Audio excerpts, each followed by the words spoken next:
Olá, querido aluno, tudo bem com você? Vamos para mais uma aula hoje de matemática com o tema centésimos e centavos. Qual seria então a relação entre essas duas palavras? Nós vamos ver nessa aula. Para que a gente possa entender então a relação entre centésimos e centavos, nós precisamos relembrar então a relação que existe no nosso sistema de numeração decimal com o nosso sistema monetário que nós utilizamos aí no dia a dia com os dinheiros.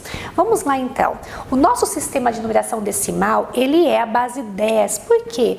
Porque a cada agrupamento de 10 em 10, nós mudamos a ordem. Vamos relembrar, olha só, tem aqui um cubinho.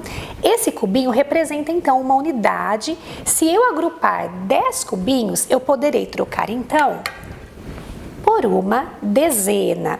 E se nós agruparmos agora 10 plaquinhas, 10 dezenas, a cada agrupamento de 10 dezenas, nós poderemos trocar então por uma plaquinha, pela centena.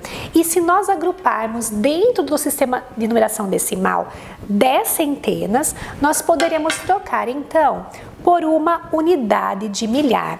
Da mesma maneira, ocorre também com o nosso sistema monetário. Ele também é a base 10. A cada agrupamento de 10, nós podemos trocar aí também a ordem. É lógico que em dinheiro nós não vamos ter todas as notas aí correspondentes. Vamos ver o que eu trouxe hoje para vocês? Olha só, nós temos aqui uma moeda de R$1. Se nós juntarmos então, vejam só, temos aqui 10 moedas de R$1. Se nós agruparmos essas moedas de R$1, nós poderemos trocar então por uma nota de R$10. Vamos continuar agora, nós estamos trabalhando educação financeira. Imagina que você tenha aí conseguido, economizar algum dinheiro. Vamos ver quantas notas? 10 notas de R$10. Se nós agruparmos 10 notas de R$10, nós poderemos trocar então por uma nota de R$100. Percebam então a relação, da mesma maneira que se eu agrupar então 10 dezenas, eu trocaria então por uma centena. Vejam a relação que existe entre nosso sistema de numeração decimal e o nosso sistema também monetário. Então eu trouxe aqui para vocês, olha só. Aqui tem algumas em dinheiro, nós vamos trabalhar apenas até 100, tá aqui representando a centena. Se nós multiplicarmos R$1 por 10, nós teremos então R$10. Se multiplicarmos R$10 novamente por 10, teremos R$100. E da mesma maneira o inverso, tá? Se eu dividir 100 por 10, teremos R$10. Se dividirmos R$10 por 10, teremos R$1. E se nós dividirmos esse real em 10 partes, será que tem como? Sim, lembra quando nós vimos, nas outras aulas passadas, nós dividimos uma unidade, um inteiro, em partes menores que o inteiro. Assim também vamos fazer agora com o nosso sistema monetário. Até aqui o real nós representamos a parte inteira do sistema monetário. E se nós agora dividirmos R$1 em 10 partes, como ficaria? Vamos ver? Olha só aqui então. Então, a parte aqui do R$1 representa, dentro do nosso sistema monetário, a parte inteira. Se nós dividirmos R$1 em 10 partes, nós teremos então 10 centavos. Se dividirmos aqui 10 centavos em 10 partes, nós teremos então 1 centavo. Da mesma maneira, o contrário. Se multiplicarmos, juntarmos aí 10 moedinhas de 1 centavo, poderemos trocar por 10 centavos. E se multiplicarmos 10 centavos por 10, também teremos novamente aí R$1. Olha só, o livro de vocês vem pedindo para que a gente faça uma relação entre o nosso sistema monetário e as frações correspondentes então ao valor de R$1, representando então o inteiro. Aqui nós temos uma moeda de R$1 representando o inteiro e nós dividimos, olha só, esse real em 10 partes. Se nós fôssemos considerar uma moedinha então de 10 centavos, como que nós representaríamos em número fracionário? Olha só, 1/10. Dividimos esse real em 10 partes e pegamos uma. Como que eu vou ler? 1/10. Da mesma maneira agora com os centavos, tá? Olha só, nós dividimos R$1 em 100 partes, lembra os centésimos, Olha só, se nós fôssemos considerar apenas uma moedinha de 1 centavo, como que eu representaria em número fracionário?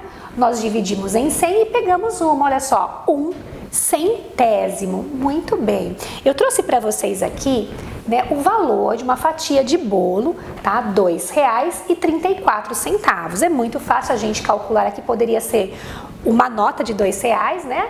E as moedinhas aqui, mas eu quero chamar a atenção de vocês para esse valor. Se nós trabalhássemos aí o número decimal, seria 2 inteiros e 34 centésimos. Em sistema monetário, a parte do real inteira, nós vamos colocar antes da vírgula, tá? E a parte dos centavos, que é partes menores que R$1, nós colocamos da mesma maneira que os números decimais após a vírgula, R$ 2,34. Nós vamos ver agora quais seriam então os submúltiplos aí do real. Olha só, R$1 vou representar dessa maneira. 10 centavos, lembra que a gente viu, né? Nós vamos dividir R$1 em 10 partes e pegarmos uma parte. É 1/10, corresponde então a 1/10 do real. Como que eu registro? 10 centavos. E o 1 centavo, professora, 1 centavo, lembra que a gente falou? Nós dividimos R$1 em 100 partes, por isso que centavos vem de 100, e pegamos uma parte. Mas essa moedinha aqui também pode ser representada de outra maneira na fração, tá? Então, se a gente pegar e juntar 10 moedas de 1 centavo, nós teremos 10 centavos. Foi dividido em 100, tá? E nós pegamos, aqui seria 1 centavo, olha só, dividimos em 100 e pegamos 10 moedinhas de 1 correspondendo também a 10 centavos. Então, 10 centavos no livro de vocês vem trazendo dessa maneira também. Nós poderíamos representar então de duas maneiras. Quando foi dividido por 10, pegamos uma moeda, ou quando foi dividido por 100, juntamos aqui 10 moedas de 1, totalizando 10 centésimos do real. Eu trouxe para vocês, para que vocês possam compreender melhor, essa divisão agora em centavos. Por que centavos? Porque o real foi dividido, então, em 100 partes, tá? Então, aqui, como que eu colocaria nesse quadro 1 centavo? Olha só, uma moedinha, nós vamos ler em forma de decimal, olha só, 1 centavo, tá? Lembra que o décimo, centésimo, mas agora como é monetário, centavos, representando, então, 1 centésimo, dividiu em 100 e pegamos então uma parte. Como é que eu vou representar agora dividido em 100, 10 centavos? Olha, eu precisaria colocar dessa maneira, 0 inteiros, né, e 10 centavos. E como que nós vamos juntar aqui em moedas de 1 centavo? Olha só, 10 moedinhas. Então, para dar, olha só, 10 moedas de 1 centavo para dar 10 centavos. Como representamos dividido em 100? 10 centésimos, tá bom? Olha só, precisamos de quantas moedas de 10 centavos para dar R$1? Olha só, 1, 2, 3, 4, 5, 6, 7, 8, 9, 10. 10 moedas de 10 centavos é o correspondente, então, a R$1. Professora, e agora? E 25 centavos? Porque o livro de vocês também vem com essa pergunta, tá? Coloquei novamente a tabela de vocês, dividir em 100 partes, porque o real vamos dividir em 100. E para dar 25 centavos, nós colocamos dessa maneira, 25 centavos, tá? E quantas moedinhas precisamos de 1 centavo? Vocês vão ver aqui, 25 moedinhas de 1 centavo, correspondendo em forma de fração, dividimos em 100, pegamos 25. Olha só, para dar R$1, nós precisaríamos então de 4 moedas de 25 centavos. E agora, 50 centavos, como o livro de vocês aí vem trazendo também. Vamos ver como que a gente registra, olha, 50 centavos. Precisaríamos então de 50 moedinhas de 1 centavo, né, para dar o valor de 50 centavos.